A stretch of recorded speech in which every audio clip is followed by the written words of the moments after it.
ఇందాక అన్నారు ఓటమి ఒక పాఠం అని. సో ఆ పాఠం నుంచి అసలు మనం ఏం నేర్చుకోవచ్చు ఓటమికి సంబంధించి? అనుభవాలు నేర్చుకోవచ్చు అండి. మన లైఫ్లో అనుభవాలు నేర్చుకోవచ్చు. థామస్ ఆల్వా ఎడిసన్ బల్బు కనుక్కోవడానికి 999 సార్లు ఆయన ఫెయిల్ అయ్యాడట.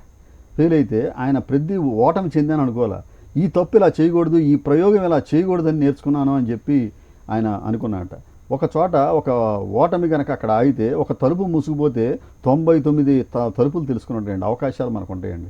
మనం ఏం చేస్తున్నాం, అక్కడే ఆగిపోతున్నాం, దాంతోనే ఉండిపోతున్నాం. అక్కడే ఇక నాకు ఓటమి జరిగింది అని మనం అక్కడే ఉండిపోతున్నాం. కానీ దాని నుంచి మన పాఠం ఇది మనం ఇలా చేయకూడదు, ఇది ఇలా జరగకూడదు అనేది కనుక మనం తెలుసుకోగలిగితే దానికంటే మంచి దాంతో మనం తయారయ్యి మళ్ళీ దాని మంచి గెలుపు భావనలో మనం ముందుకు వెళ్ళిపోవడానికి ఛాన్సెస్ ఉంది. అలా మనం ప్రతిదాని నుంచి ఎక్స్పీరియన్స్ని మనం పొంది మనం కనుక చేయగలిగితే మనం అప్పుడు ఇంక మరింత స్ట్రాంగ్ అవుతాం. అక్కడ ఏంటంటే ఇక లైఫ్లో మళ్ళీ ఎలాంటి అవరోధాలు వస్తే దానికంటే పై స్థాయిలో వచ్చేటువంటి ఓటమిని మనం యాక్సెప్ట్ చేస్తాం తప్ప అలాంటివి వస్తే ఢీకొనడానికి మన దగ్గర ధైర్యం చాలా ఉంటుంది. చాలామంది విజయానికి పొంగిపోతూ ఉంటారు, అలాగే ఓటమికి చాలా చాలా తక్కువగా రియాక్ట్ అవుతారు. దాని నుంచి పాఠాలు, మీరు అన్నట్లుగా పాఠాలు నేర్చుకోవడం కూడా చాలా తక్కువే.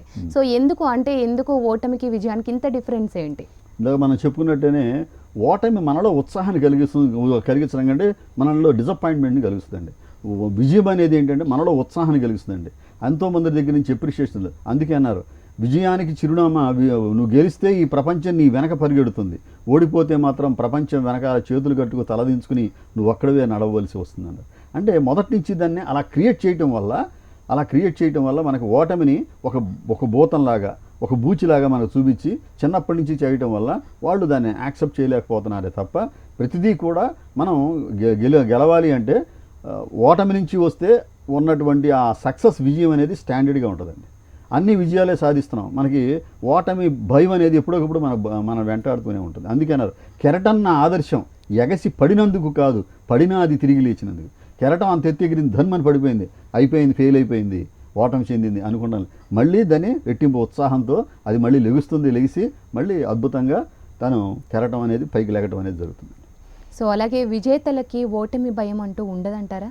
డెఫినెట్గా ఉంటుందండి, డెఫినెట్గా ఉంటుంది. అది చెప్పాను కదా, ఎందుకంటే అతను చిన్నతనం నుంచి కూడా కష్టపడి పైకి వచ్చినటువంటి విజేతలు వాళ్ళు ఓటమిని ఎక్కడ ఓటమిని చవి చూస్తున్నారు, ఎక్కడెక్కడ మనం తప్పు చేస్తున్నాం అనేది ఆ బ్యాడ్ ఎక్స్పీరియన్సెస్ కనుక, ఫెయిల్యూర్స్ని కనుక వాళ్ళు దృష్టిలో పెట్టుకుంటే ఆ ఫెయిల్యూర్స్ జరగకుండా మరింత మెరుగ్గా, మరింత తనను తాను తీర్చిదిద్దుకుంటూ ఒక్కొక్క అడుగు వేసుకుంటూ తను కరెక్ట్ చేసుకుంటూ ముందుకు వెళ్ళగలిగితే ఆటోమేటిక్గా ఉంటారండి. మీకు ఓటమి విజేతలు ఎందుకు భయం లేదంటారు. ఇప్పుడు చైనాలో ఆలీబాబా అని ఉన్నాయండి, జాక్మా అని మీరు తెలిసే ఉంటారు మీకు. జాక్మా దాదాపు ఎన్నో ఫెయిల్యూర్స్ని చవి చూశాడండి. ఒక లండన్ యూనివర్సిటీలో దాన్ని అప్లై చేస్తే 10 సార్లు రిఫ్యూజ్ చేశారు అతని అప్లికేషన్. ఆ తర్వాత అతను పట్టుదల వదలకుండా ఆ ఫెయిల్యూర్స్ తట్టుకుని అతను నిలబడ్డాడు. ఎన్నో ఉద్యోగాలకి ఆయన అప్లై చేశాడు. అందరూ సెలెక్ట్ అవుతున్నారు తప్ప, ఎక్సెప్ట్ ఇతను తప్ప అందరూ సెలెక్ట్ అవుతున్నారు. చాలా ఫెయిల్యూర్స్ని చవి చూశాడు. అయినా ఆయన మొక్కవోని దీక్షతో అతను ఏమీ వదిలిపెట్టలా. మళ్ళీ పట్టుదలతో మళ్ళీ అతను వ్యాపారాలు మొదలుపెట్టి ఆలీబాబా అని మొదలు పెడితే, ఆలీబాబా అనేది ఒక పిచ్ ఐడియా, ఇదేం పనికిరాదు, ఫెయిల్యూర్ అవుతుందని అందరూ నవ్వారు. అయినా దాన్ని వదలకుండా ఆయన చేశారు. ఇప్పుడు చైనాలో టాప్ లెవెల్లో ఉన్నటువంటి ధనవంతుల్లో అతను ఒకడు. అదే యూనివర్సిటీలో 10 సార్లు తన అప్లికేషన్ రిఫ్యూజ్ చేసినటువంటి యూనివర్సిటీ అతను గెస్ట్గా పిలిచింది. అతని పాఠాలు యూనివర్సిటీలో చెప్తున్నారండి. ఆ స్థాయికి వెళ్ళగలిగారు. అంటే అతను ఆ ఫెయిల్యూర్ని అతను యాక్సెప్ట్ చేశాడు కాబట్టి అతను ఈ రోజున సక్సెస్ వైపు పయనించడం అనేది జరిగింది. ఆ చిన్న ఫెయిల్యూర్ కాడే అతను ఆగిపోతే అతని లైఫ్ ఏమైపోయేదండి, ఎక్కడ ఆగిపోయేది ఒకసారి మీరు ఆలోచించండి. సో దీని నుంచి మనం తెలుసుకోవాల్సింది ఏంటంటే, యువతరం కానీ ఉన్నవాళ్ళు కానీ, ఫెయిల్యూర్ అనేది తాత్కాలికమైంది, అది పర్మనెంట్ కాదు. ఫెయిల్యూర్ అనేది పర్మనెంట్ కాదు, తాత్కాలికం, ఒక విరామం లాంటిది. మనల్ని మనం తప్పుల్ని కరెక్ట్ చేసుకోవడానికి దొరికేటువంటి ఒక అవకాశం. దాన్ని మనం కరెక్ట్ చేసుకుని ఎక్కడెక్కడ తప్పులు చేస్తున్నామో కరెక్ట్ చేసుకుంటే మళ్ళీ రెట్టింపు ఉత్సాహంతో మనం మన పనిలో కనుక నిమగ్నం అయిపోయి ఎఫర్ట్ అనేది గట్టిగా పెడితే మనం సక్సెస్ అనేది సాధించడం అనేది జరుగుతుంది. రెండోసారి అలాంటి తప్పు జరగకుండా మనం ఇచ్చేస్తాం. అన్ని విజయాలు అనుకోండి, ఒకసారి బోర్ కొట్టేస్తుంది మనకి. ఈ రోజున చూడండి, మన పేపర్లో కానీ ఛానల్స్లో కానీ వస్తున్నటువంటి ఆత్మహత్యల కేసులన్నీ కూడా చిన్న చిన్న కారణాల వల్ల, చిన్న చిన్న ఫెయిల్యూర్స్ వల్ల వాళ్ళు లైఫ్లో సూసైడ్ చేసుకుంటున్నారు. ఎందుకు అలా వచ్చిందండి? సమాజంలో వాళ్ళకి భవిష్యత్తు ఎంత ఉంది? సమస్య కన్నా, వైఫల్యం కన్నా జీవితం చాలా పెద్దది, జీవితం చాలా గొప్పదండి. నేటి తరం అసలు ఎందుకు ఫెయిల్యూర్ని యాక్సెప్ట్ చేయలేకపోతుంది? దానికి కారణం చెప్పానండి, మన కుటుంబ నేపథ్యం అండి. మన కుటుంబంలో మన పిల్లల్ని ఇదివరకటి రోజుల్లో ఉమ్మడి కుటుంబాలు ఉన్నప్పుడు ఎంతోమంది సంతానం ఉండేది, ఒక 5-6 సంతానం ఉండేది, బోడు మంది ఉండేవాళ్ళు. ఇప్పుడు ఏమవుతుందంటే న్యూక్లియస్ ఫ్యామిలీస్ వచ్చినాయి, 1 or 2, కొంతమంది అయితే 1 is none అలా పెట్టేసుకుని పిల్లల్ని పెంచడం. వాళ్ళకి చిన్నప్పటి నుంచి కూడా, అంటే వాళ్ళు భూమి మీద పడినప్పటి నుంచి కూడా ఆ అమ్మాయి కానీ అబ్బాయి కానీ లైఫ్లో అన్నీ సక్సెస్లే సాధించాలనేటువంటి ఒక బలమైన కోరికతో పిల్లల్ని మనం మౌల్డ్ చేయటం, అంటే మన ఆలోచన విధానాలు అలా పెట్టడం, వాళ్ళకి అలా అలవాటు చేయడం. ఇదివరకటి రోజుల్లో ఒక 20 ఏళ్ల క్రితం, 25 ఏళ్ల క్రితం, 30 ఏళ్ల క్రితం మనకి ఫస్ట్ క్లాస్ వచ్చిందంటే వాడు దేవుడు చూసినట్టు చూసేవాళ్ళు. ఇప్పుడు ప్రతి పిల్లడికి కూడా ఫస్ట్ క్లాస్ అనేది నామినల్ అయిపోయింది, డిస్టింక్షన్లో పాస్ అవటం. ఇది ఒక అలవాటు కింద మార్చేశారు. ఈ రోజున 4 మార్కులు తక్కువ వచ్చినా, లేదా first class normal first class వచ్చినా వాడు అబ్జర్వ్ చేసుకోవాలి, అన్నీ కూడా నెంబర్ 1 స్టేజ్లో ఉండాలనేటువంటి ఒక గెలవాలి అనేటువంటి ఒక బలమైన దృఢమైనటువంటి కోరిక ప్రతి వాళ్ళల్లో కూడా పేరెంట్స్ నాటడం అనేది జరిగిందండి.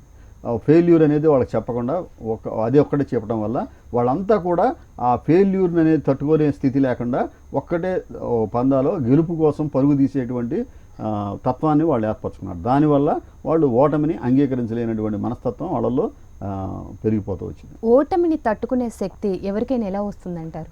ఓటమిని ఎదుర్కొనే శక్తి మనం ఇందాక అనుకున్న కుటుంబ నేపథ్యాలు ఒకటి, చెప్పేవాళ్ళు లేరండి పిల్లలకి. యాక్చువల్గా మా దగ్గర కౌన్సిలింగ్ వచ్చే వాళ్ళలో డిప్రెషన్లో తీసుకొస్తారు. నిజానికి అది పెద్ద పెద్ద ప్రాబ్లమ్స్ కావు. మేము చెప్తూ ఉంటాం, అసలు లైఫ్ నీకున్న మూల కారణం రూట్ కాజులోకి వెళ్ళి సమస్య, నీ ఫెయిల్యూరు, నిజంగా ఇది ఫెయిల్యూరా? ఈరోజు నీకు చదువులో మార్కులు తక్కువ వచ్చిన డిప్రెషన్లోకి వెళ్ళి నువ్వు ఈ విధంగా ఇబ్బందులు పడుతున్నావు.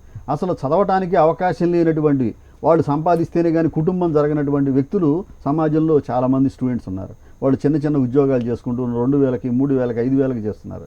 కానీ వాడు కాలేజీ స్టూడెంట్స్ని చూసినప్పుడల్లా నాకు చదువుకునే అవకాశం వస్తే ఎంత బాగుండు, నేను చదువుకోవచ్చు కదా అనుకుంటున్నారు. వాళ్ళకంటే నువ్వు ఎంత బెటరు, నీకు ఈరోజు మార్కులే తక్కువ వచ్చినాయి, మరోసారి ప్రయత్నిస్తే నువ్వు మంచి మార్కులు తెచ్చుకుని డిస్టింక్షన్లో నువ్వు పాస్ అవడానికి ఉంది. మనకి మైక్రోసాఫ్ట్ అధినేత సత్య నాదెళ్ల, మన ఆంధ్రుడు, తెలుగువాడు, చక్కటి దీంట్లో వచ్చినవాడు, అనంతపురం జిల్లా నుంచి. అతను లైఫ్లో అతను కూడా ఫెయిల్యూర్స్ చవిచూశాడు. అలాగే మైక్రోసాఫ్ట్ అధినేత బిల్ గేట్స్ కూడా లైఫ్లో ఎన్నో అగచాట్లు, ఎన్నో అవరోధాలని, ఎన్నో ఫెయిల్యూర్స్ని చవిచూసి ఈ రోజున ఆ స్థాయిలో అతను ఉండటం అనేది జరిగింది. అట్లా ఏ రంగంలో వ్యక్తులు చూసుకున్నా వాళ్ళంతా కూడా ఫెయిల్ అవుతున్నారు, వాళ్ళంతా కూడా ఇది అవుతున్నారు. ఆ శక్తి మనలో ఎందుకు రాదు? ఒకసారి మనం ఓడిపోతే అదే కాదు కదా జీవితంలో. మనం ఓడిపోయామంటే అదే పర్మనెంట్ కాదు. చిందాక చెప్పుకున్నాడు, అదే టెంపరీ. ఓడిపోవటం నిరాశకు కారణం కాకూడదు, గెలుపుకు పునాది కావాలి. నేను ఓడిపోయాను ఇంకా నా లైఫ్ అయిపోయింది కాదు, నీ గెలుపుకు మరోది పునాది. ఆ పునాదిగా మనం వేసుకుని దీని ఎక్స్పీరియన్స్ని దృష్టిలో పెట్టుకుని మనం చేయాలి తప్ప అక్కడితో మన లైఫ్లో పులి స్టాప్ పెట్టేయడమో, కామా పెట్టడమో అనేది చేయకుండా రెట్టింపు ఉత్సాహంతో నిన్ను నువ్వు కరెక్ట్ చేసుకోవడానికి దొరికిన మంచి అవకాశంగా పెట్టుకుని మనలో శక్తి సామర్థ్యాలు పెంపొంది. ఎస్ నేను మళ్ళీ సాధిస్తాను, ఎస్ మళ్ళీ ఐ కెన్ డూ అని మీలో పట్టుదలను పెంచుకుని దాన్ని ఉత్సాహంతో చేస్తే, ఇప్పుడు చూడండి ఎంతోమంది పొలిటీషియన్లు ఓడిపోయారు, మళ్ళీ నెక్స్ట్ టైం గెలుస్తున్నారు. రాష్ట్రానికి ముఖ్యమంత్రులు అయిన వాళ్ళు ఉన్నారు.